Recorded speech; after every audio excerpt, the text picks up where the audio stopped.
एक दिन गौतम बुद्ध अपने शिष्यों के साथ एकदम शांत बैठे हुए थे। उन्हें इस प्रकार बैठे हुए देख शिष्य चिंतित हुए कि कहीं वह अस्वस्थ तो नहीं है।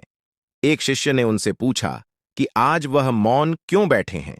क्या शिष्यों से कोई गलती हो गई है? इसी बीच एक अन्य शिष्य ने पूछा कि क्या वह अस्वस्थ हैं? पर बुद्ध मौन रहे। तभी कुछ दूर खड़ा व्यक्ति जोर से चिल्लाया, आज मुझे सभा में बैठने की अनुमति क्यों नहीं दी गई है? बुद्ध आंखें बंद करके ध्यान मग्न हो गए। वह व्यक्ति फिर से चिल्लाया, मुझे प्रवेश की अनुमति क्यों नहीं मिली? इसी बीच एक उदार शिष्य ने उसका पक्ष लेते हुए कहा कि उसे सभा में आने की अनुमति प्रदान की जाए। बुद्ध ने आंखें खोलीं और बोले, नहीं, वह अछूत है, उसे आज्ञा नहीं दी जा सकती। यह सुनकर शिष्यों को बड़ा आश्चर्य हुआ।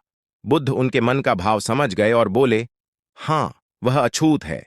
इस पर कई शिष्य बोले, हमारे आश्रम में जात पात का कोई भेद ही नहीं, फिर वह अछूत कैसे हो गया? तब बुद्ध ने समझाया, आज वह क्रोधित होकर आया है। क्रोध से जीवन की एकाग्रता भंग होती है। क्रोधी व्यक्ति प्राय मानसिक हिंसा कर बैठता है। इसलिए जब तक वह क्रोध में रहता है तब तक अछूत होता है। इसलिए उसे कुछ समय एकांत में खड़े रहना चाहिए। क्रोधित शिष्य भी बुद्ध की बातें सुन रहा था। पश्चाताप की अग्नि में तप कर वह समझ चुका था कि अहिंसा ही मनुष्य का महान कर्तव्य व परम धर्म है। वह बुद्ध के चरणों में गिर पड़ा और कभी क्रोध न करने का प्रण लिया।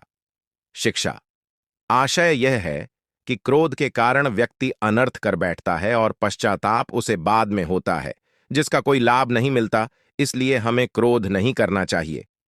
असल मायने में क्रोधित व्यक्ति अछूत हो जाता है और उसे अकेला छोड़ देना चाहिए। क्रोध करने से तन, मन और धन तीनों की हानि होती है। क्रोध से ज्यादा हानिकारक कोई और वस्तु नहीं है।